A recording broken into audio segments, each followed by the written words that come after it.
इस समय हम वेक्टर्स के बारे में डिस्कस करेंगे। Vector is a physical quantity, एक फिजिकल क्वांटिटी है। तो सबसे पहले हमें फिजिकल क्वांटिटी के बारे में डिस्कस कर लेना चाहिए। हम यहाँ पर फिजिकल क्वांटिटी में हम डिस्कस करना चाह रहे हैं, पॉइंट नोट कर लीजिए। A physical quantity is a quantity, a physical quantity is a quantity which describe the laws of physics, which describe the laws of physics, that is used in mathematical equations of science and technology.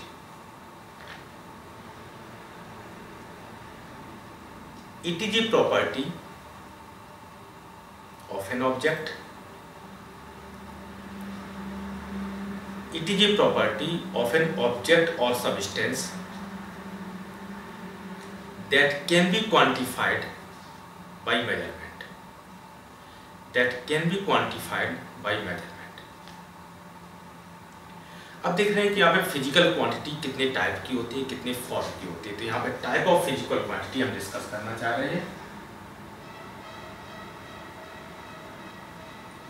Types of physical quantity की बात करें या forms of physical quantity, हम यहाँ पर mainly 4 form के बारे में बता रहे हैं। एक फिजिकल क्वांटिटी रेशियो फॉर्म में होती है, एक फिजिकल क्वांटिटी स्केलर फॉर्मेट में होती है,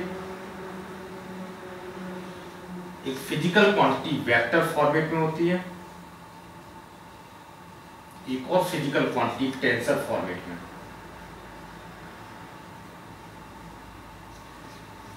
यहां पर मुझे मेनली किस पर डिस्कस करना है, वेक्टर फॉर्मेट की फिजिकल क्वांटिटी के बारे में डिस्कस करना है, इस फॉर्म को डिस्कस करना है। हम ब्रीफली रेशियो फॉर्म बताएंगे, स्केलर फॉर्म बताएंगे, थोड़ा सा टेंसर के बारे में बताएंगे।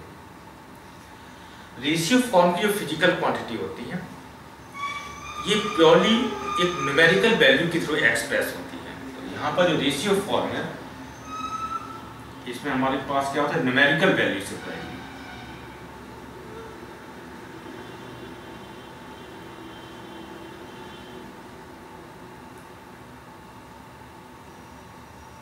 इसका मतलब है यहाँ पर न्यूमेरिकल वैल्यू होगी, लेकिन इसके साथ कोई यूनिट नहीं होगी।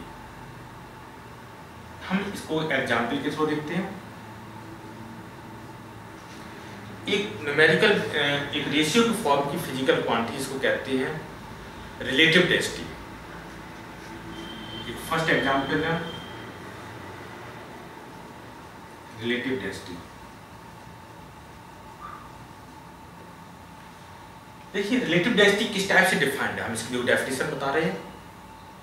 It is a ratio of a substance, it is a ratio of a substance to the ratio of water at 4 degree centigrade.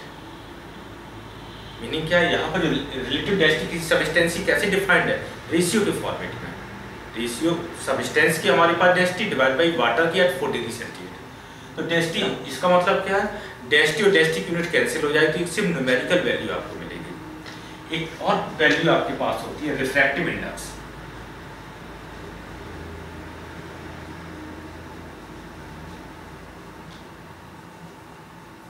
इसको नॉर्मली म्यू सिंबल से डिनोट करते हैं।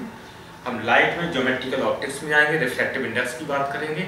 रिफ्रैक्टिव इंडेक्स कैसे डिफाइंड है, it is a ratio of speed of light in vacuum to the speed of light in a medium. तो आप देख रहे हैं न्यूमरेटर और डिनोमिनेटर से दोनों से स्पीड यूनिट कैंसिल होगी, क्या बचेगा, न्यूमेरिकल वैल्यू मिलेगी। इसी टाइप से हमारे पास होता है रिलेटिव परमिटिविटी। इलेक्ट्रोस्टैटिक्स में हम डिफाइन करते हैं रिलेटिव परमिटिविटी, तो वहां पर भी हमारे पास रेशियो के फॉर्मेट में डिफाइंड है। तो हम बहुत से एग्जांपल नहीं ले रहे हैं, सिर्फ हमारे पास क्या है, एक फिजिकल क्वांटिटी है जो प्योर रेशियो के फॉर्मेट में डिफाइंड है। और आप देख रहे हैं कि फिजिकल क्वांटिटी कहाँ पर अपियर होनी चाहिए, जो फिजिक्स के लॉ को डिफाइन करे, जो उनके मैथमेटिकल फॉर्म, उनके जो कंसेप्चुअल फॉर्म उनको डिफाइन करे। अब सेकेंड टाइप की जो फिजिकल क्वांटिटीज है ये मैग्नीट्यूड के थ्रू एक्सप्रेस होती है।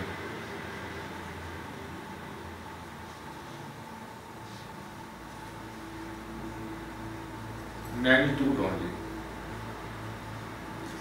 स्केलर क्वांटिटी प्योरली मैग्नीट्यूड के थ्रू डिफाइन हो जाती है।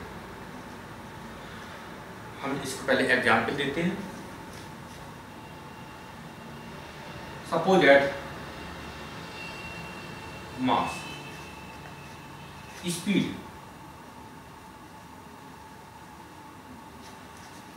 वॉल्यूम, एनर्जी, डिस्टेंस एटसेट्रा, बहुत सी वैल्यूज हैं। लेकिन मैग्नीट्यूड का देखो क्या होता है, मैग्नीट्यूड के बारे में थोड़ा समझते हैं। मैग्नीट्यूड को हम इन जनरल कैसे डिफाइन करते हैं, मैग्नीट्यूड के बारे में लिख लेते हैं, एक नोट करके लिखेंगे।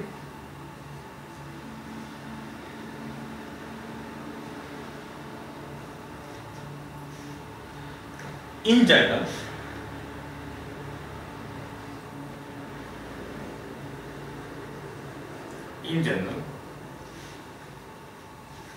magnitude of a physical quantity, that is scalar quantity, in general statement है always नहीं, in general magnitude of a scalar quantity is expressed as, तो उसका एक्सप्रेशन क्या है, मैग्नीट्यूड को हम कैसे लिखेंगे,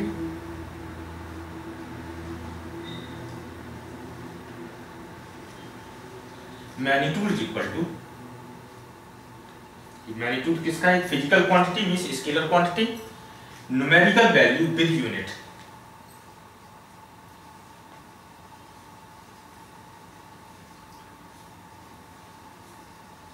न्यूमेरिकल वैल्यू विद यूनिट, या इसको हम ये कहें इनटू यूनिट। न्यूमेरिकल वैल्यू रहेगी और यूनिट के साथ अटैच होगी, उसको कहते हैं मैग्नीट्यूड।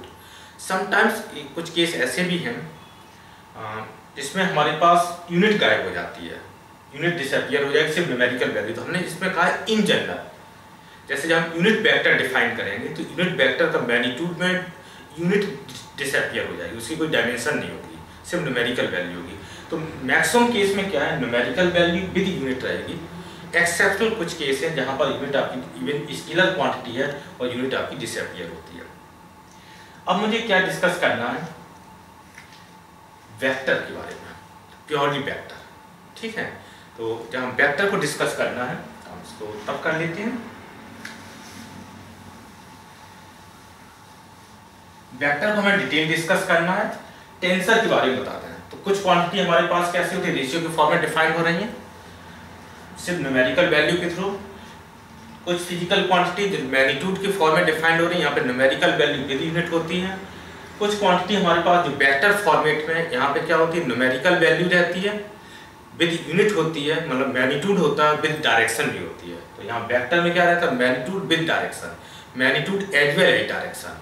तो यहाँ पर 2 पैरामीटर है, मैग्नीट्यूड भी है और डायरेक्शन भी, तब वो क्वांटिटी को हम कहते हैं वेक्टर क्वांटिटीज है। हमारी कुछ क्वांटिटी ऐसी है ना ही रेशियो से डिफाइंड है, ना ही मैग्नीट्यूड से, ना ही यहाँ पे डायरेक्शन से, मैग्नीट्यूड प्लस डायरेक्शन वेक्टर से डिफाइंड है। तो उन क्वांटिटी जो हम कहते हैं टेंसर क्वांटिटी, जैसे moment of inertia. Moment of inertia में क्या होता है कि उसकी जो वैल्यू है वो एक्सिस ऑफ रोटेशन के डिफरेंट एक्सिस ऑफ रोटेशन के रेस्पेक्ट में उसकी वैल्यू डिफरेंट होती है। इसका एक्सिस ऑफ रोटेशन भी वहाँ पे इन्वॉल्व होती है, ठीक है। तो वो क्वांटिटी हमारे पास टेंसर क्वांटिटी में आ जाती है। तो हमें लेकिन मेनली फोकस किस पे करना है, वेक्टर क्वांटिटी पे फोकस करना है। तो हम वेक्टर क्वांटिटीज के बारे में डिटेल डिस्कस करते हैं।